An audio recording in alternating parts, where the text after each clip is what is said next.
So hello everyone. अब जो मैं आपसे अपनी शीट शेयर करने वाला हूँ वो SCMP की।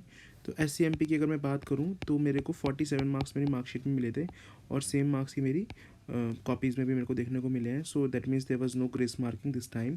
जनरली कोई ग्रेस मार्किंग नहीं थी, बाकी इंडिविजुअली लोगों को मिली है। वो मैं आपको वीडियो के एंड में बताऊंगा। मेरा एक फ्रेंड है, उसको बहुत सारे ग्रेस मार्क्स मिले हैं SCMP में, तो उसकी सर्टिफिकेट कॉपी में आपको दिखाऊंगा, साथ में उसकी मार्कशीट भी दिखाऊंगा कि कैसे उसके ग्रेस मार्क्स मिले हैं।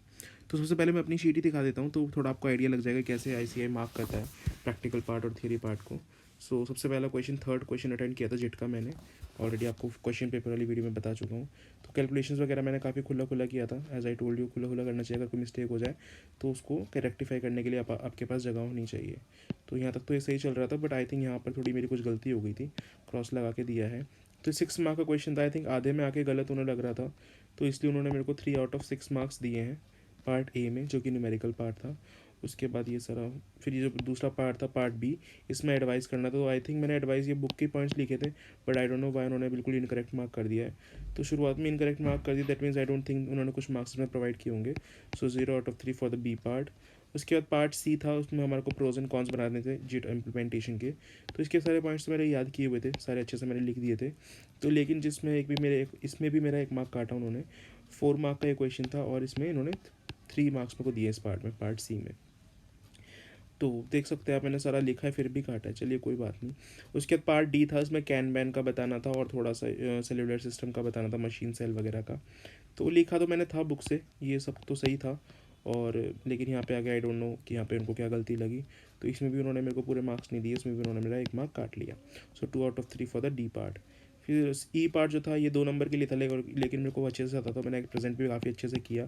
इसमें EOQ और डिजिट इन्वेंट्री का डिफरेंस बताना था, तो काफ़ी अच्छे से मैंने लिखा था इसको। तो इसमें तो 2 आउट ऑफ 2 उन्होंने मेरे को दे दिया। दैट मीन्स थियरी में भी वो फुल मार्क्स दे देते हैं, प्रोवाइडेड आपने काफ़ी अच्छा से मैटर लिखा हो और काफ़ी ज़्यादा मतलब उसका वॉल्यूम भी अच्छा हो। जैसे कि 2 नंबर के देखिए उन्होंने 4 पॉइंट का डिफ्रेंसिएशन प्रॉपर करके दिया है। उसके लास्ट पॉइंट हमें बताया था 4 एरियाज जहाँ पे जिट इफेक्टिव हो, तो ये भी 2 नंबर का था। 4 पॉइंट थे, तो उन्होंने मेरे को 2 आउट ऑफ 2 दे दिए। तो इसका फर्स्ट पार्ट, थर्ड क्वेश्चन का जो मेरा टोटल बना था दैट वाज 12 आउट ऑफ 20। तो उसके बाद मैंने फोर्थ पार्ट किया था। फोर्थ पार्ट में मैंने ट्रांसफर प्राइसिंग का फर्स्ट क्वेश्चन किया था। अब पता नहीं मेरे से क्या मिस्टेक हो गई, बट ये क्वेश्चन मैंने काफ़ी बार किया था अपने हाथ से, फिर भी शुरुआत में तो सही हो रहा था, उसके बाद पता नहीं क्या हुआ, बहुत ज़्यादा गलती हो गई। मैंने अभी वेरीफाई नहीं किया है आंसर को कि कहाँ से कैसे काटा है उन्होंने, बट आई डोंट नो, उन्होंने पूरा काट दिया इसको। तो आई जो न्यूमेरिकल पार्ट था इसका, इसमें उन्होंने मेरे को सिर्फ 2 मार्क्स दिए हैं out of 3। So in the numerical part I got 2 out of 3, क्योंकि शायद ये शुरुआत में जो सही था उसके कारण मेरे को 2 मार्क्स दे दिए हैं। बाकी उसके बाद सारे उन्होंने मेरे मार्क्स काट लिए। Sorry, 2 part out of 3 was there and this was the B part, जहाँ पे हमें रेंज बतानी थी। तो इसमें तो उन्होंने मेरे को कोई भी मार्क नहीं दिया है, यहाँ पर उन्होंने मेरे को 0 मार्क्स दिए हैं। This part was of 2 marks और 2 में से उन्होंने मेरे को 0 मार्क्स दिए हैं। ऑल तो मेरी मिनिमम वाली रेंज तो सही थी, फिर भी उन्होंने कोई नंबर नहीं दिया। फिर पार्ट सी में हमें करंट पॉलिसी को बताना था कि कैसे उसको कंटिन्यू करना चाहिए या नहीं करना चाहिए, उसके बिहेवियरल कॉन्सिक्वेंसेज। तो ये भी मैंने लिखा था, पता नहीं उनको क्या चाहिए था, उन्होंने इसमें भी मेरे को कोई नंबर नहीं दिए हैं। 0 आउट ऑफ 2 दे दिया इसमें। उसके बाद थर्ड पार्ट में एडवांटेजेस और डिसएडवांटेजेस और बिहेवियरल कॉन्सिक्वेंसेज बताने थे वेरिएबल कॉस्ट मेथड के। तो ये मैंने ठीक से लिखा था, ये तो मैंने बुक से देख के बुक वाला ही थ्योरी लिखा था, बट इसमें भी उन्होंने मेरे को 2 आउट ऑफ 3 दिए। तो जो फोर्थ क्वेश्चन था, फोर्थ का सी, इसमें मेरे को 4 आउट ऑफ 10 मिले टोटल। तो ये काफ़ी डिसअपॉइंटिंग था, मैं इसमें काफ़ी अच्छे मार्क्स एक्सपेक्ट कर रहा था इस वाले क्वेश्चन में। चलिए कोई नहीं। फिर उसके बाद मैंने 4B अटेंड किया था। 4B प्राइसिंग डिसीजन प्लस जो हमारा फर्स्ट चैप्टर रहता है इंट्रोडक्शन, उसका मिला जुला सा क्वेश्चन था। स्कीमिंग प्राइस पॉलिसी करके बताना था, डिफरेंशिएशन स्ट्रेटजी और स्कीमिंग प्राइस पॉलिसी। तो इसके पॉइंट्स तो काफ़ी अच्छे से मेरे को याद थे, तो मैंने सब अच्छे से लिख दिया था। तो इसमें मेरे को उन्होंने पूरे मार्क्स दिए हैं, इसमें मेरे को उन्होंने 5 आउट ऑफ 5 मार्क्स प्रोवाइड कर दिए थे लकीली। 4A तो मेरे को आता नहीं था, ऐसा ही टोल्ड यू, मैंने बहुत लंबा क्वेश्चन था 5 नंबर के लिए, तो मैंने उसको ट्राई भी नहीं किया। सो हेयर मेरा क्वेश्चन नंबर 4 यहाँ कंप्लीट हो जाता है। और क्वेश्चन नंबर 4 में 5 + 4 मेरे को 9 मार्क्स मिले, थोड़े कम है, मेरे को थोड़े ज़्यादा एक्सपेक्टेड थे शुरुआत के क्वेश्चन से। नेक्स्ट क्वेश्चन जो मैंने किया था, नेक्स्ट क्वेश्चन नंबर 5 किया था, और ये इससे मैं कम मार्क्स एक्सपेक्ट कर रहा था, बट आए बहुत ज़्यादा।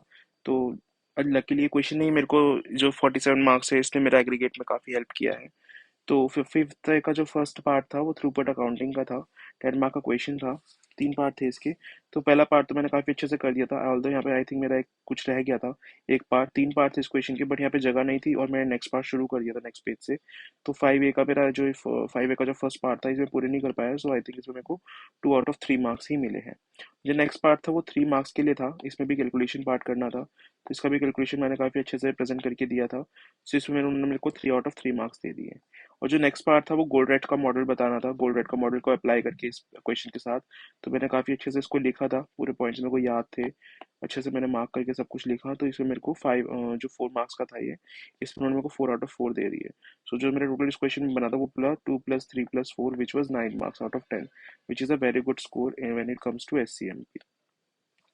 उसके बाद जो नेक्स्ट क्वेश्चन मैंने अटेंड किया था वो था बिल्डिंग ब्लॉक मॉडल। इसमें मेरे को बहुत ही कम मार्क्स एक्सपेक्ट थे, but I will show you 8.5 marks उन्होंने मेरे को दिए आउट ऑफ 10। अब ऐसा होता है कि आप किसी में एक्सपेक्ट नहीं करते हैं उसमें आ जाते हैं मार्क्स, और जिसमें एक्सपेक्ट करते हैं उसमें नहीं आते हैं, वो इसका ये क्वेश्चन का परफेक्ट एग्जाम्पल है। तो इस क्वेश्चन को लेकर मैंने आपको बताया था, क्वेश्चन मैंने बहुत ही लंबा कर लिया था अपनी बेवकूफ़ी के कारण, मैं पहले एक्सप्लेन करने लग गया था और उसके बाद फिर मैंने अप्लाई किया। तो मैं कट शॉर्ट कर सकता था, सिर्फ एप्लीकेशन पार्ट दे सकता था, बट मैंने इसको एक्सप्लेन भी किया। अब आई डोंट नो सही किया या गलत किया, बट 8.5 मार्क मेरे को इसमें मिले। तो सबसे पहले वही बिल्डिंग ब्लॉक मॉडल के मैंने सारे डिटर्मिनेंट्स वगैरह बताया क्या क्या होते हैं, तो ये सब मेरे को याद थे, अच्छे से मैं याद करके गया था, तो ये सब मैं आराम से लिख पाया था एग्जाम में। उसके बाद यहाँ से फिर मैंने वो यहाँ तक तो मैंने इसको कॉन्सेप्ट को एक्सप्लेन किया 2 पेज में। उसके बाद फिर मैंने एप्लीकेशन पार्ट बताया, एप्लीकेशन पार्ट भी मैंने काफ़ी लंबा कर दिया।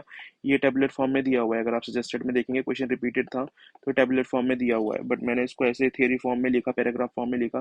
तो अब देखिए इतने पेजेस में चलता जाएगा आंसर, तो ये मैंने लिखा यहाँ पे comparison in terms of resource utilisation, in terms of financial performance, in terms of quality and flexibility, and then यहाँ पे आगे थोड़ा सा कंप्लीट हो गया था। उसके बाद भी competitive performance and all those things were going on. So this was the first part. This was of 8 marks, and I think इसमें मेरे को 7 मार्क्स दिए होंगे उन्होंने। उसके बाद जो नेक्स्ट पार्ट था 2 नंबर का था, इसमें स्टैंडर्ड्स और रिवॉर्ड्स बताने थे। अब रिवॉर्ड्स के तो मेरे को याद थे सारे पॉइंट्स, बट स्टैंड यहाँ पे मेरे 2 पॉइंट्स भूल गया था, पहले मैंने आपको बताया था। तो मेरा इसमें उन्होंने आई थिंक हाफ मार्क काटा है, तो हाफ मार्क यहाँ पे काटा है। टोटल मेरा इस क्वेश्चन में बन गया था 8.5 आउट ऑफ 10। सो जो फिफ्थ क्वेश्चन था उसमें जो आप मेरा टोटल देखिए तो 8.5 + 9 which is 17.5 out of 20। Now this is a very good score when it comes to SCMP। अगर आपका क्वेश्चन में इतने अच्छे मार्क्स आ जाते हैं तो आपका एग्रीगेट बहुत आराम से बन जाता है 40 मार्क्स का। तो इन इस क्वेश्चन में काफ़ी हेल्प किया था। उसके बाद तो फिर as I told you to question number 2 और क्वेश्चन नंबर 1 में तो मेरे को दोनों में बहुत दिक्कत थी। ये तो मैंने सही कर दिया था, यहाँ पर मैंने गलती से, ये तो मेरा गलत हो गया था।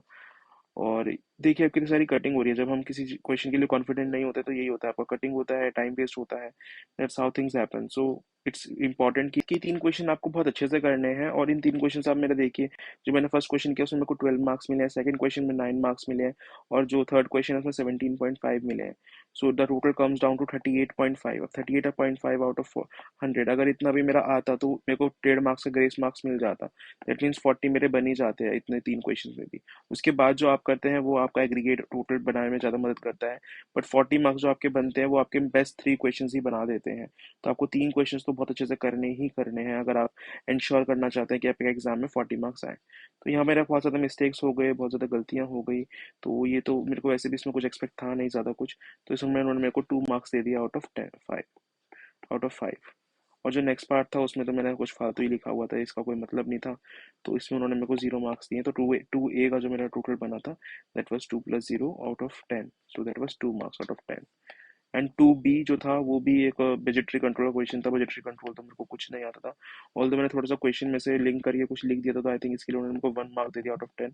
सो जो सेकंड क्वेश्चन बना का टोटल बना वो that was 3 out of 20, which is a very poor score. फिर फर्स्ट क्वेश्चन जो था उसमें मैंने, उसमें भी मैं बिल्कुल क्लूलेस था, ऑल्दो थैंकफुली ऐसा था कि चैप्टर नंबर 1 से शुरुआत की 2 पार्ट आ गए थे, तो उसमें मैं कुछ भी थोड़ा बहुत रेलेवेंट लिख पाया। तो ये लो कॉस्ट एडवांटेज के पॉइंट्स लिख दिए थे, उसके बाद क्वेश्चन से थोड़ा लिंक कर दिया था कि कैसे कैसे लो कॉस्ट एडवांटेज यहाँ पे अप्लाई हो रहा है, क्यों फेल हो रहा है लो कॉस्ट एडवांटेज, क्या क्या उसके कॉन्सिक्वेंसेज है, रिपोकशंस है, तो क्या बेटर अप्रोच होगा। तो ये तो सब गलत ही था आई थिंक, यहाँ तक कुछ जो था वो सही था, तो इसके लिए उन्होंने मेरे को 3 आउट ऑफ 5 मार्क्स दे दिए। दैट वॉज 1A पार्ट के लिए मेरे को 3 आउट ऑफ 5 मार्क्स उन्होंने दिए। उसके बाद मैंने सेकंड पार्ट किया था, सेकंड पार्ट में डिफरेंशिएशन स्ट्रेटजी, ये भी हमारा कोई चैप्टर नंबर 1 में से था, तो इसके भी मैंने थोड़े रेलेवेंट पॉइंट्स लिख दिए थे अपने उसको चैप्टर को सोच के, चैप्टर नंबर 1 की चैप्टर में से निकाल के। उसके थोड़ा सा मैंने इसके साथ लिंक कर दिया है अपने जो क्वेश्चन में रेज्यू होटल था, इसके साथ मैंने थोड़ा सा इसको लिंक कर दिया, तो जिन्होंने इसमें को इस पार्ट में भी 2 आउट ऑफ 5 मार्क्स दे दिए।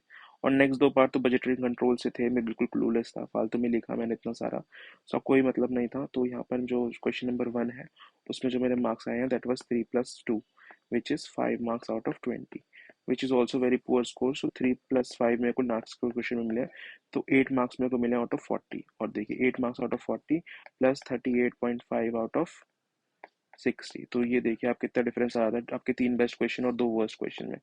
थैंकफुली टोटल बन गया था 46.5 आउट ऑफ 100, जिसने मेरे को पास करवाने में काफ़ी मदद करी।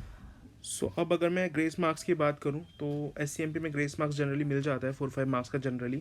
तो इस बार तो कोई ग्रेस मार्क्स इंडिविजुअली नहीं दिया था, लेकिन स्पेसिफिक ग्रेस मार्क्स ICAI हर बार देता है स्टूडेंट्स को पास करने के लिए, जो कि इस बार भी दिए गए थे। तो इसी में अब आपको ऐसी ही एक सर्टिफाइड कॉपी और मार्कशीट दिखाने वाला हूँ जहाँ पर ग्रेस मार्क्स काफ़ी अच्छे खासे दिए गए थे। तो ऐसे जनरली तो इस बार कोई ग्रेस मार्क्स नहीं थे, बट मेरे एक फ्रेंड है आयुष जैन करके, उन्होंने भी इस बार अपना CA क्लियर किया है, ग्रुप 2 अपीयर किया था उन्होंने भी। तो उनको 32 मार्क्स रिसीव हुए थे out of 100 in the certified copy. ये उनकी सर्टिफाइड कॉपी है और उन्होंने मंगवाई थी RTI से। तो उन्होंने देखा तो उसमें 32 मार्क्स रिसीव हुए थे। बट अगर मैं आपको दिखाऊँ उनकी मार्कशीट, तो मार्कशीट में उनको 40 मार्क्स मिले हैं। और 40 मार्क्स इसलिए मिले हैं बिकॉज उनका 200 का एग्रीगेट ऑलरेडी बन रहा था। Just because of this 8 marks ही would not have qualified, that's why ICAI gave that 8 marks to him. So I think आप देख पा रहे हैं कि अगर ICAI को लगता है कि जो स्टूडेंट है उसने बाकी के तीनों पेपर अच्छे किए हैं और उसका 200 का एग्रीगेट बन रहा है वैसे भी, तो वो 8 to 10 marks I think provide कर देता है बहुत आराम से। तो अगर आपको लग रहा है कि SCM पे आपका वीक है तो आप इतना ज़्यादा टेंशन मत लीजिए, आप उसको एक जनरल लेवल पे ले आइए, इतना ले आइए कि आप 35 मार्क्स तक स्कोर कर लें SCMP के अंदर, और बाकी सब्जेक्ट्स को अपने स्ट्रॉन्ग बनाइए ताकि आपको 200 का एग्रीगेट बन जाए, तो ICAI आपको ग्रेस मार्क्स प्रोवाइड कर देगा। No that's all.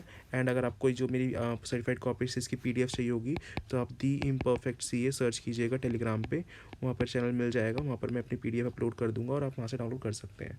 Now that was all from my side, thank you so much for watching.